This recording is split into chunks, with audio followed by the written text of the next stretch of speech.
O Homem Integral, capítulo 9. O futuro do homem. A morte e seu problema. Fatalidade biológica, a morte é fenômeno habitual da vida. Na engrenagem molecular, associa-se e desagregam-se partículas, transformando-se através do impositivo que as constitui em face da finalidade específica de cada uma.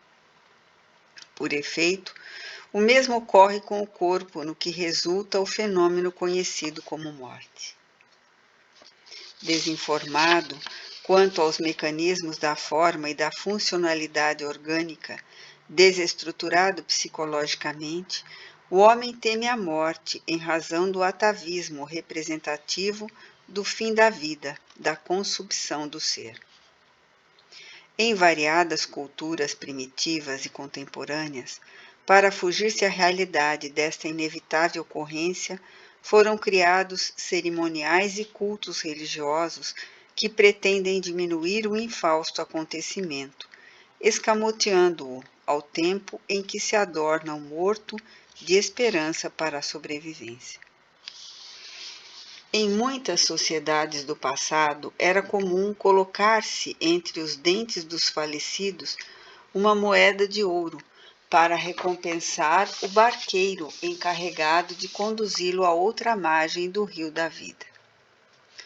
Na Grécia, particularmente, este uso se tornou normal, objetivando compensar a avareza de Caronte, que ameaçava deixar vagando os não pagantes, quando da travessia do rio Estige, segundo a sua mitologia. Modernamente repetido, o embalsamento em que se notabilizaram os egípcios nas casas dos mortos, busca-se embelezar os defuntos para que deem a impressão de vida e bem-estar, assim liberando os vivos dos temores e das reminiscências amargas. Todavia, por mais se massacre a verdade, chega um momento em que todos a enfrentam sem escapismos, convidados a vivenciá-la. A morte é um fenômeno íncito da vida que não pode ser desconsiderado. Neuroses e psicoses graves se estabelecem no indivíduo em razão do medo da morte, paradoxalmente nas expressões maníaco-depressivas, levando o paciente a suicidar-se ante o temor de a aguardar. Numa análise psicológica profunda, o homem teme a morte porque receia a vida. Transfere inconscientemente o pavor da existência física para o da destruição ou transformação dos implementos que a constituem. Acostumado a evadir-se das responsabilidades mediante os mecanismos desculpistas, o inexorável acontecimento da morte se lhe torna um desafio que gostaria de não defrontar, por consciência, quiçá de culpa, passando a detestar esse enfrentamento. Para fugir, mergulha na embriaguez dos sentidos consumidores e das emoções perturbadoras, abreviando o tempo pelo desgaste das energias mantenedoras do corpo físico.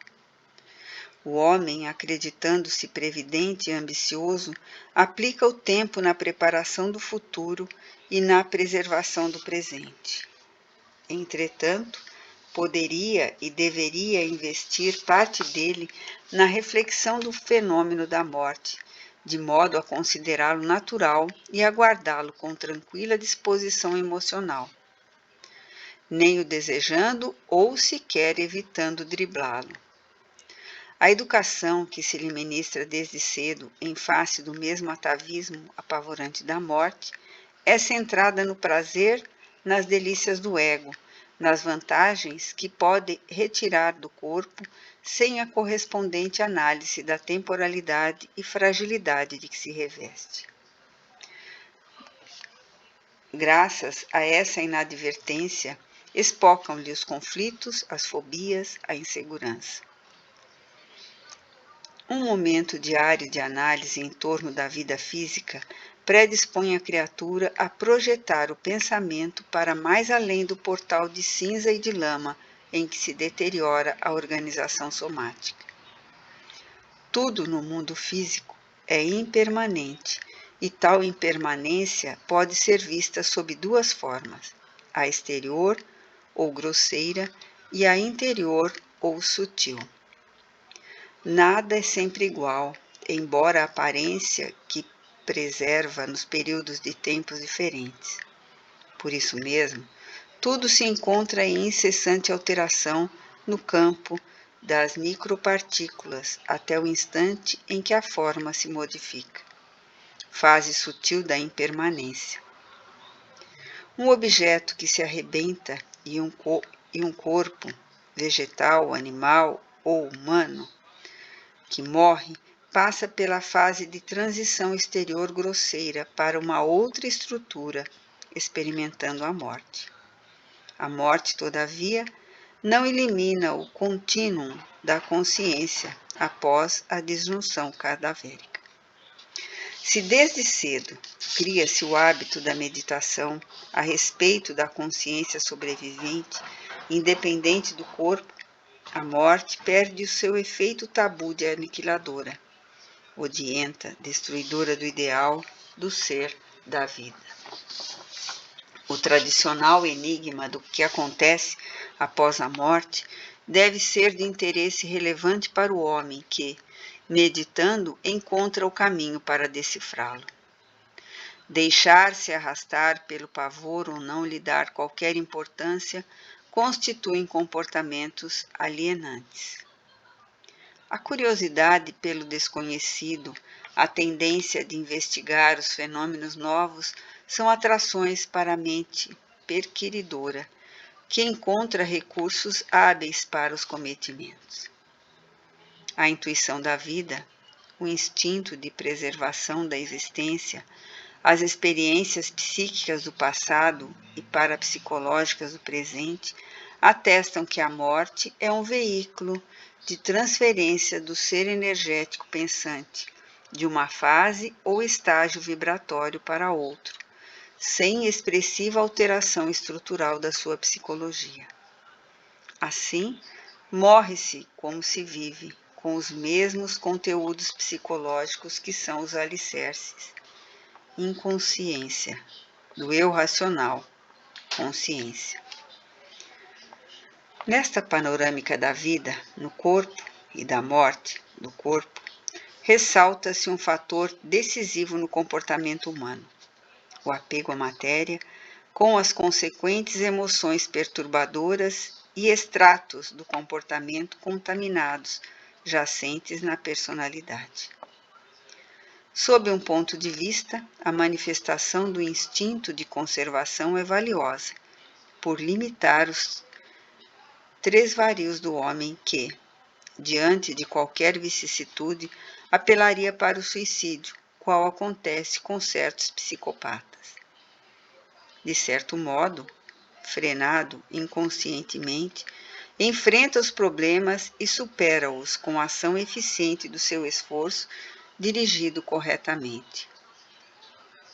Por outro lado, os esclarecimentos religiosos, embora a multiplicidade dos seus enfoques, demonstrando que a morte é período de transição entre duas fases da vida, contribuem para demitizar o pavor do aniquilamento. Definitivamente, as experiências psíquicas, parapsicológicas e mediúnicas, provocadas ou naturais, têm trazido importante contribuição para equacionar o problema da morte, dando sentido à existência. Conscientizando-se o homem da continuidade do ser pensante após as transformações do corpo através da morte da forma, alteram-se-lhe totalmente os conceitos sobre a vida e a sua conduta no transcurso da experiência orgânica. De qualquer forma, reservar espaços mentais para o desapego das coisas, das pessoas e das posições, analisando a inevitabilidade da morte, que obriga o indivíduo a tudo deixar, é uma terapia saudável e necessária para um trânsito feliz pelo mundo objetivo. a controvertida comunicação dos espíritos. O anseio inconsciente pela sobrevivência do ser, consciente à morte física, abre as portas da percepção psíquica, facultando o devassar das sombras do além. Já não aspira o homem a sorver a água do Létis para o esquecimento, porém, sondar o que ocorre na sua outra margem. E é de lá que têm vindo inesgotáveis informações, notícias, desafios novos, todos demonstrando a indestrutibilidade da vida, a sua causalidade, o seu finalismo inevitável. Das civilizações antigas às modernas, desde as culturas mais primitivas e até as mais bem equipadas de conhecimento e tecnologia, as tumbas descerram as suas lajes para, rompendo o enganoso silêncio e o falso repouso dos falecidos, apresentarem suas vozes e ações. Por mais se dilatem os arquétipos jungianos até as suas nascentes estratificadoras, a sobrevivência os procede, porque foram aqueles que atravessaram a fronteira que vieram para elucidar a ocorrência mortuária, falando sobre a imortalidade a que retornaram. As suas lições ensejaram o surgimento da fé religiosa dos cultos, mesmo os mais extravagantes, de algumas filosofias e se consubstanciaram nos desafios às modernas ciências parapsicológicas, psicobiofísicas, psicotrônicas, ainda não superando a doutrina espírita, apresentada por Allan Kardec, resultado de acuradas observações e experimentos de laboratório, provando a sobrevivência do ser à sua disjunção cadavérica. É inerente à estrutura da vida a sua indestrutibilidade, graças à qual somente há transformações e nunca aniquilamento. Partindo-se desse princípio de imanência, a consciência não se extingue por ocasião da desorganização cerebral. Independente dela, torna-a instrumento pelo qual se expressa, mas não indispensável à sua existência. Os fenômenos de ectoplasmia, vidência, psicofonia, psicografia e os mais odiernamente estudados pela metaciência, que se utiliza de complexos aparelhos, Spiricom, Vidicom, atestam a continuação e independência do espírito à morte do corpo. Examinadas com cuidado inúmeras hipóteses para explicá-los, a única a resistir a todo ceptismo pelos fatos que engloba é da imortalidade da alma com a sua consequente comunicabilidade. Além dos produzidos pelo psiquismo humano, ressaltam-se aqueles que têm gênesis nos seres de outras dimensões, que se fazem identificar de forma exaustiva e clara, não deixando outra alternativa, exceto a sua realidade transcendental de seres independentes e desencarnados. Neste capítulo se enquadram diversas psicopatias, cujas gêneses resultam de influências espirituais, mediante as quais se abre o campo das obsessões, igualmente conhecidas desde priscas eras com outras denominações. Esta influência deletéria dos mortos sobre os vivos tem o seu reverso na que se opera graças à interferência dos anjos, dos serafins, dos santos, dos guias espirituais e familiares de inegáveis benefícios para a criatura humana, inclusive na área da preservação e da recuperação da saúde.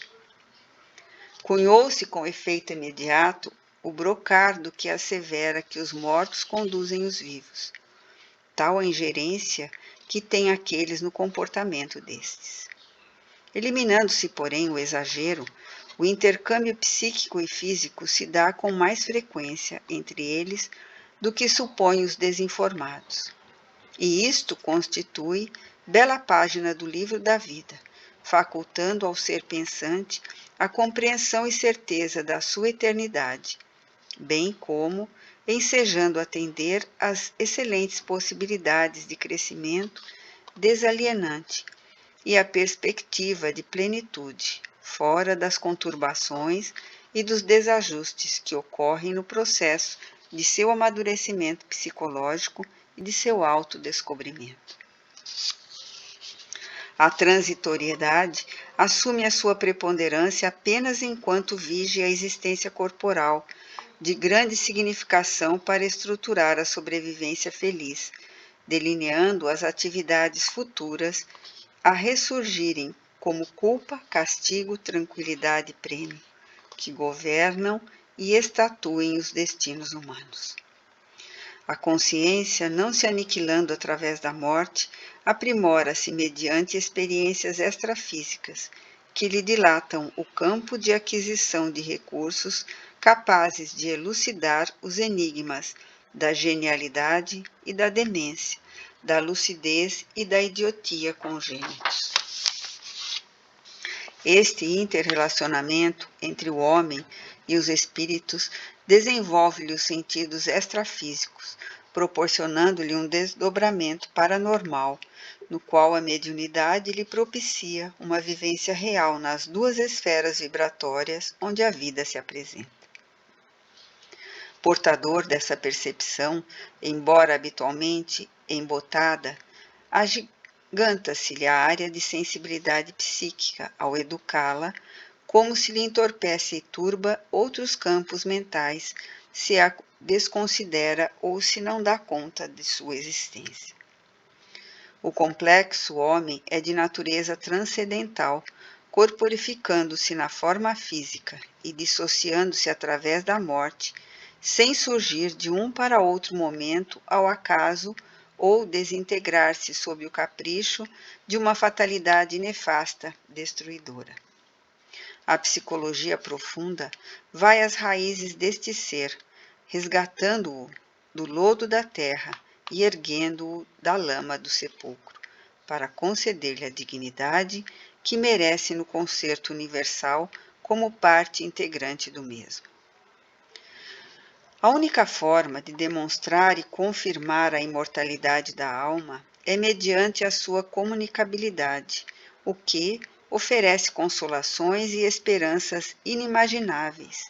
Por outro lado, facultando ao ser humano lutar com estoicismo, graças à meta que o aguarda à frente, enquanto a consumpção, além de desnaturar a vida, retira-lhe todo o sentido, o significado, em razão da sua brevidade.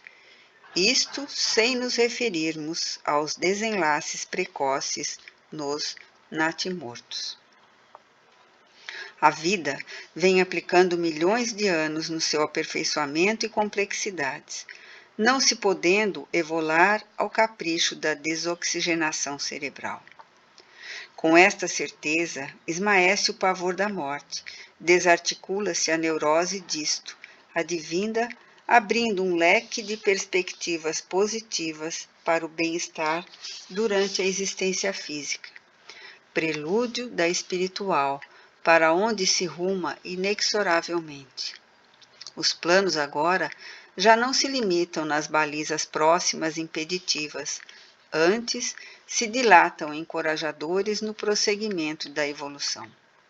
Deste modo, as controvérsias sobre a sobrevivência vão cedendo lugar à afirmação da vida, especialmente agora quando se desdobram as terapias alternativas na área da saúde, que recorrem às memórias do passado, aos substratos da mente precedente ao corpo, mediante as quais o contínuo da consciência não sofre interrupção com a morte orgânica, nem surge com o seu renascimento. A vida predomina, prevalece em toda parte, sempre e vitoriosa.